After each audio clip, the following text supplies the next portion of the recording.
भगवते वासुदेवाय।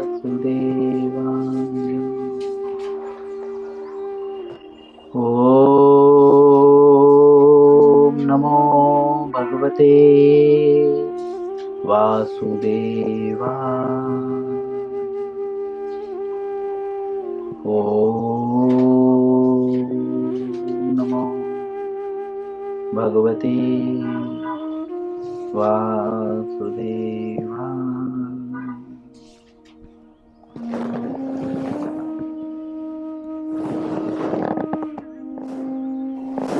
श्री कृष्ण लीलामृत पुरुषोत्तम भगवान अध्याय 33। जैसा कि हम कल पढ़ रहे थे कि रास नृत्य समाप्त हुआ और ब्रह्म मुहूर्त हुआ। गोपियाँ भगवान की आज्ञा के अनुसार अपने अपने घरों को लौट गईं। सुखदेव गोस्वामी वर्णन करते हैं कि यह जो प्रसंग है रास नृत्य का, इसको सुनने के लिए जो है व्यक्ति के अंदर योग्यता होनी चाहिए और उसे किसी प्रामाणिक व्यक्ति से सुनना चाहिए, किसी अन्य व्यक्ति से नहीं। इसका आवाज नहीं आ रहा। किसी अन्य व्यक्ति से नहीं, ठीक है। इसी जो है लय में श्रील प्रभुपाद जी कहते हैं कि वह सबसे कहते हैं कि जो उनकी शक्ति के विस्तार हैं। किसकी? जो कृष्ण हैं, जो स्वयं विष्णु हैं, और गोपियां जो है उनकी शक्ति के विस्तार हैं। उनकी लीलाओं को किसी अधिकारी से सुनना चाहिए। अधिकारी मतलब जो भगवान द्वारा नियुक्त किया गया हो। जैसे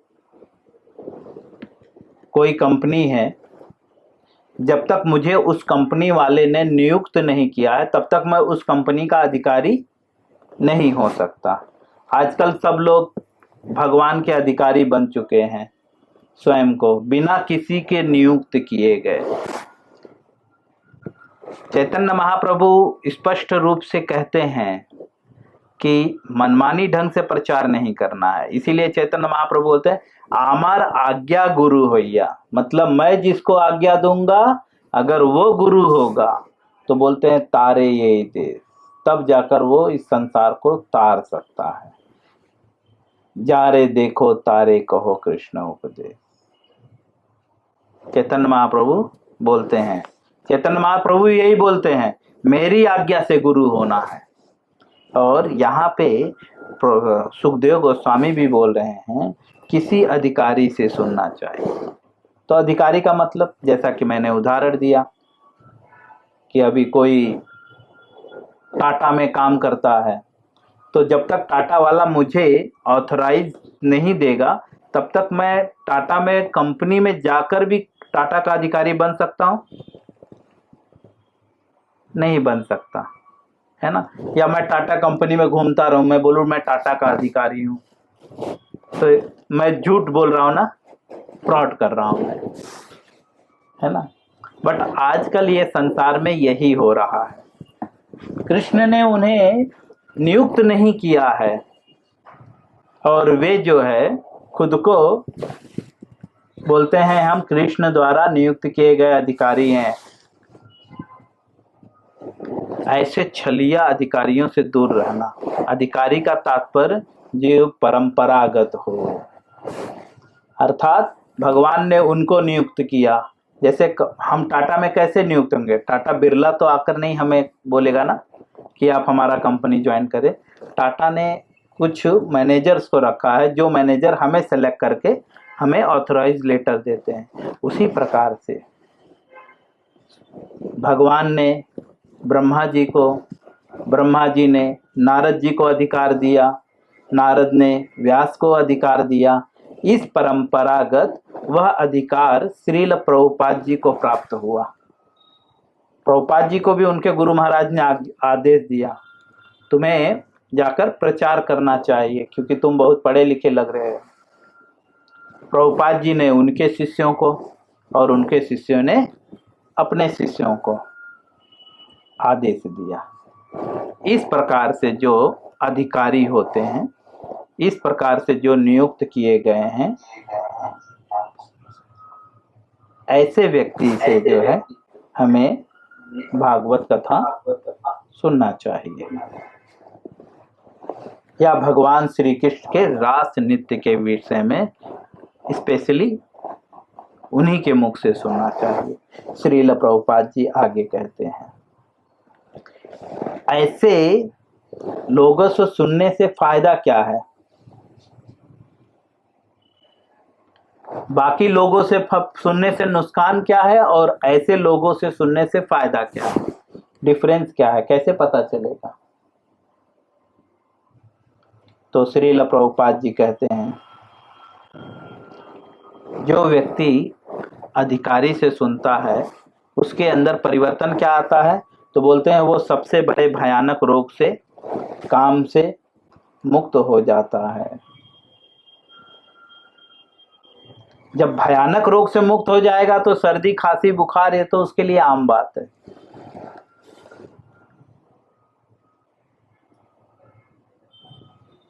लेकिन यहाँ पे सर्दी खांसी बुखार की बात नहीं हो रही है, यह भव रोग की बात हो रही है। सबसे बड़ा रोग क्या है? यह भव रोग। इसमें बार बार आना पड़ रहा है, न चाह के भी उससे मुक्त हो जाएगा।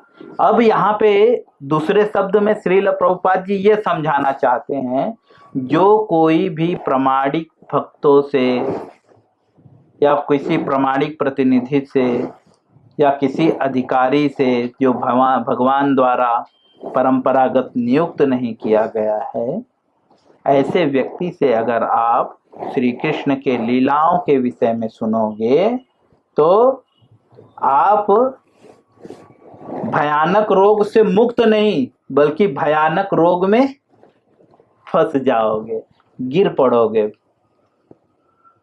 मुक्ति तो दूर की बात है, उल्टा उसी में फंस जाओगे। और काम तो दूर की बात है, उल्टा आप और कामी हो जाओगे। ठीक उल्टा प्रभाव पड़ेगा। अगर सही व्यक्ति से सुने तो सीधा प्रभाव, जैसे अगर आपको बुखार हुआ है तो किसी प्रामाणिक डॉक्टर ने अगर आपको दवा दिया तो ठीक हो गए। अगर किसी अप्रामाणिक व्यक्ति ने आपको दवा दे दिया तो एकदम से ठीक हो जाओगे।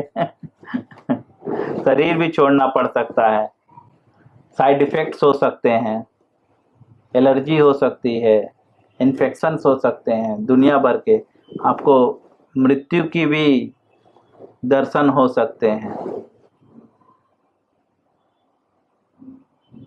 इसीलिए प्रभुपाद जी स्पष्ट रूप से कहते हैं, यह एक्चुअली सुखदेव गोस्वामी किसको कह रहे हैं? परीक्षित महाराज को। यहाँ पे श्रील प्रभुपाद जी हमें समझा रहे हैं, बहुत डेंजर है, हर किसी से नहीं सुनना चाहिए।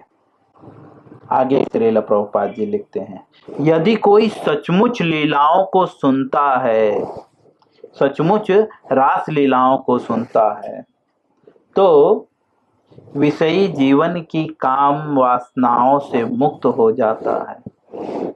अगर कोई सचमुच में ऐसे प्रामाणिक व्यक्ति, कैसे प्रामाणिक व्यक्ति? जो कृष्ण द्वारा नियुक्त किए गए हैं, गुरु परंपरा द्वारा, उसके अंदर से सारे प्रकार की काम वासनाएं मुक्त हो जाती हैं।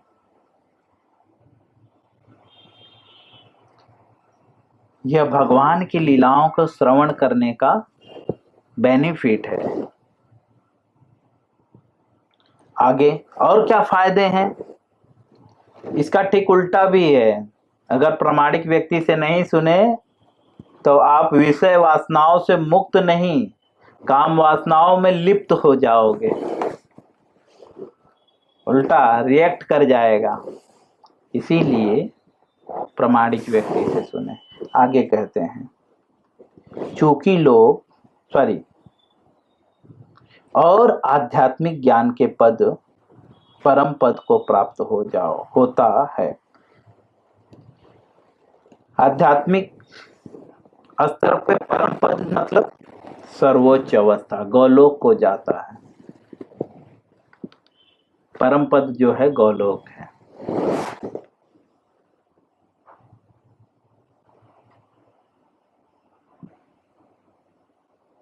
श्रील प्रभुपाद जी बहुत प्रेम से समझा रहे हैं। जो श्री कृष्ण तथा गोपियों की लीलाओं को किसी अधिकारी से सुनता है, वह सबसे भयानक रोग काम से मुक्त हो जाता है। यदि कोई सचमुच रास लीलाओं को सुनता है तो वह विषयी जीवन की कामनाओं से मुक्त हो जाता है और आध्यात्मिक ज्ञान के पद परम पद को प्राप्त होता है। अगर अधिकारी से सुनता है। अगर हम अधिकारी से नहीं सुने तो ठीक इसका उल्टा, सबका उल्टा पकड़ लीजिए। आगे श्रील प्रभुपाद जी लिखते हैं, अतः वे विषयी जीवन से अधिकाधिक लिप्त होते जाते हैं। एक लाइन छू गई। चूंकि लोग प्रायः मायावादियों से यह लीला सुनते हैं। अब प्रभुपाद जी बता रहे हैं कि जो प्रामाणिक जो है किसी अधिकारी से नहीं सुनता है, जो मायावादियों से सुनता है, उसकी क्या गति होती है। तो बोलते हैं चूंकि लोग प्रायः मतलब ज्यादातर लोग, यह उन लोगों को कहा जा रहा है जो क्लिप्स देखते हैं आजकल, रील्स, समझे, पैंट शर्ट पहन के लोग बस तिलक, कुछ लोगों को तो तिलक भी लगाना नहीं आता। आप देख लीजिए ध्यान से, तिलक भी नहीं सही से लगाते। वे लोग जो है अच्छा रील्स बनाते हैं। हम बोलते हैं प्रभु कितना अच्छा बोलते हैं वो, लेकिन यहाँ पे कह रहे हैं जो लोग प्रायः जो है मायावादियों से यह लीला सुनते हैं। मायावादी अर्थात जो भक्ति नहीं कर रहे हैं, माया में फंसे हो। माया मतलब, माया क्या है? मैं और मेरा, यह भावना ही माया है। अर्थात जो मैं और मेरा में फंसे हुए हैं और सबको ज्ञान दे रहे हैं गोलोक जाने का, और खुद के बच्चे को अमेरिका पढ़ा रहे हैं, इंजीनियर बना रहे हैं, डॉक्टर बना रहे हैं, और आपको उपदेश दे रहे हैं बेटा गुरुकुल में पढ़ो, भगवत गीता पढ़ो, ये वास्तव में आपको ऊपर ले जाने वाला है, और खुद के बेटे को डॉक्टर बना रहे हैं। और भी धन लेकर जो आपसे ज्ञान की बातें करते हैं।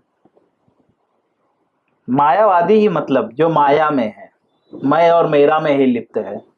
बस मैं सुखी तो सब सुखी, वे मायावादी। वे अपने सुख के लिए धर्म को अधर्म, अधर्म को धर्म बता देंगे।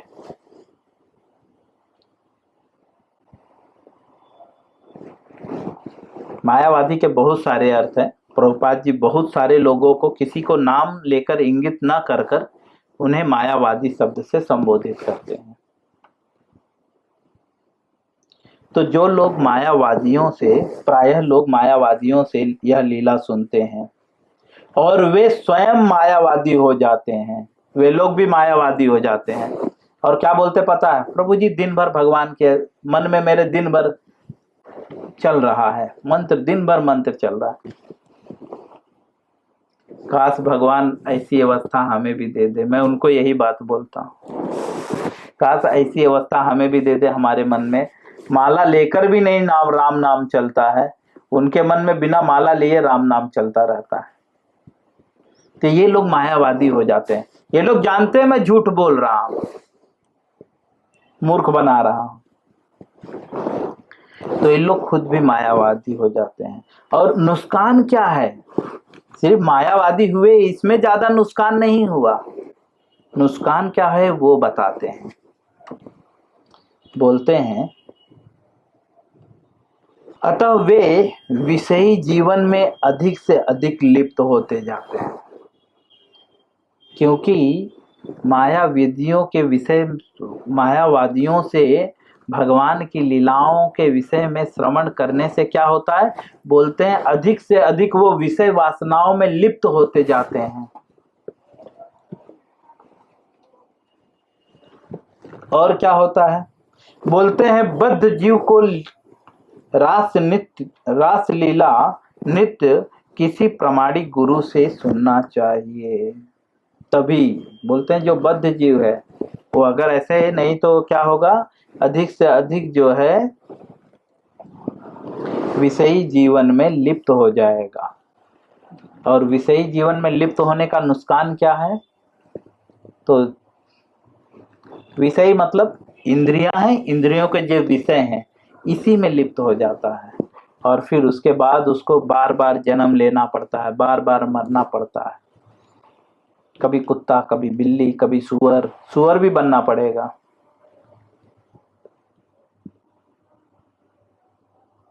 कीड़ा भी बनना पड़ेगा जो गटर में रहता है, मल का भी कीड़ा बनना पड़ेगा। इसीलिए श्रील प्रभुपाद जी बोलते हैं ये बहुत डेंजर है, क्योंकि अगर हम विषयों में लिप्त हो गए, विषय से मुक्त नहीं हुए, तो क्या होगा? पुनरपि जननम पुनरपि मरणम, बार बार जन्म लोगे, बार बार मरोगे। तो बोलते हैं इसीलिए बद्ध जीव मतलब जो संसार में फंसा हुआ व्यक्ति है, उसको क्या चाहिए? बोलते हैं प्रामाणिक गुरु से सुनना चाहिए और उससे शिक्षा प्राप्त करनी चाहिए, जिससे वह सारी स्थिति समझ सके। उसी से शिक्षा प्राप्त करनी चाहिए, अर्थात उसके पास जाना चाहिए। तत्विद्धि परि प्रातेन परिप्रश्नेन सेवया उपदक्षिणते गहनम ज्ञानी न तत्वदर्शी। उसके पास जाना चाहिए, सेवा करनी चाहिए, उससे शिक्षा प्राप्त करनी चाहिए। कथा भी सुनना चाहिए। कथा और शिक्षा में दोनों में थोड़ा सा अंतर है। कथा मतलब भगवान ने जो कहा है वो बोल दिया। शिक्षा मतलब उसको जीवन में कैसे अप्लाई करना है, वो आपको पर्सनल गाइडेंस। तो यहाँ पे इनडायरेक्टली बोल रहे हैं कि ऐसे भक्त के साथ ही आपको पर्सनल गाइडेंस में रहना चाहिए, जिसको एक शब्द में काउंसलिंग बोलते हैं। आजकल ट्रेड चल चुका है।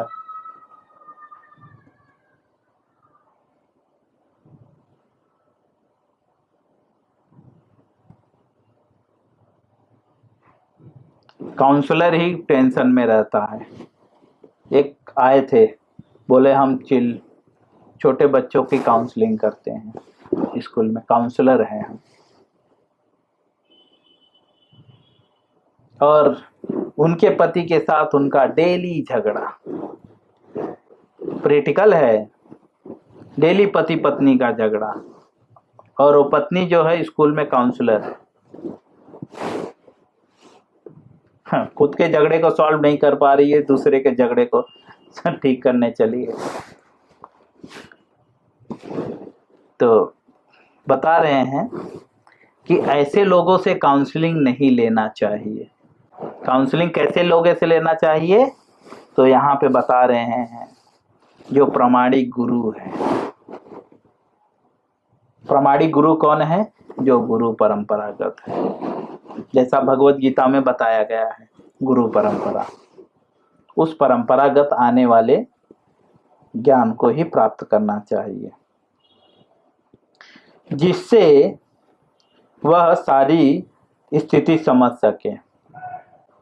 अगर वह सारी स्थिति समझना चाहता है तो उसे प्रामाणिक गुरु से ज्ञान प्राप्त करना चाहिए। इस प्रकार वह आध्यात्मिक जीवन में सर्वोच्च पद पर पहुंच सकता है। प्रभुपाद जी बोल रहे हैं इस प्रकार से जो यहाँ पे जो बता रहे हैं, अगर किसी को आध्यात्मिकता में जो है सर्वोच्च पद पर पहुंचना है, सर्वोच्च पद मतलब गोपी, गोपी भाव, गोपी सर्वोच्च पद है, जिसके चरण रज को भगवान भी अपने शीश पे धारण करना चाहते हैं। भगवान तो कृष्ण लीला में हम पढ़ चुके हैं, इसी अध्याय में भगवान बोलते हैं कि आपकी तुलना करना जो है ना पॉसिबल नहीं है, अतुलनीय है आप लोग, जितना ग्लोरिफिकेशन करें उतना कम है आप लोगों का।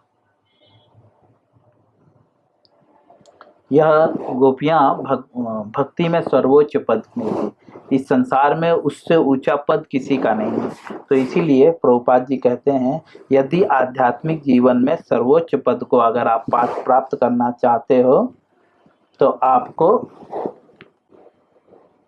जो है यह जो बातें श्रील प्रभुपाद जी ने जो व्यासदेव जी जो है जो सुखदेव गोस्वामी परीक्षित महाराज को समझाते हैं, अगर ऐसा चलेंगे तो आप सर्वोच्च पद को प्राप्त कर लेंगे। आगे लिखते हैं अन्यथा वह लिप्त बना रहता है। अगर वह सर्वोच्च पद को नहीं प्राप्त करेगा या ऐसे प्रामाणिक लोगों से नहीं पढ़ेगा सुनेगा तो वह लिप्त रहेगा। कहाँ लिप्त रहेगा? बोलते हैं भौतिक विषय वासनाओं अर्थात काम में लिप्त रहेगा। एक प्रकार का मानस रोग है। प्रभुपाद जी बोल रहे हैं जो भौतिक विषय वासना और ये काम है जिसमें जीव लिप्त रहेगा, ये एक प्रकार का जो है मानस रोग है। और इस रोग का उपचार करने के लिए यह स्तुति की जाती है। स्तुति मतलब बताया जाता है। क्या बताया जाता है? कि किसी निर्विशेषवादी धूर्त से न सुनकर प्रामाणिक गुरु से सुना जाए। बोलते हैं जिसके अंदर काम है, ये एक प्रकार का रोग है, मानस रोग है, जो विषय वासनाओं में न चाहकर भी, बहुत सारे लोग इसके उदाहरण हैं, हर व्यक्ति इसका उदाहरण होगा। हम नहीं चाहते फिर भी वो चीज कर बैठते हैं। एक प्रकार का रोग है। बोलते हैं इसका अगर उपचार करना है तो क्या बोलते हैं? निर्विशेषवादी, ये सब जो धूर्त हैं, यहाँ पे धूर्त सब प्रयोग है, इनसे ना सुनना। किससे सुनना? बोलते हैं प्रामाणिक गुरु से सुना जाए। यही सही व्यक्ति से, यदि सही व्यक्ति से सही ज्ञान सुना जाए तो स्थिति सर्वथा भिन्न होगी।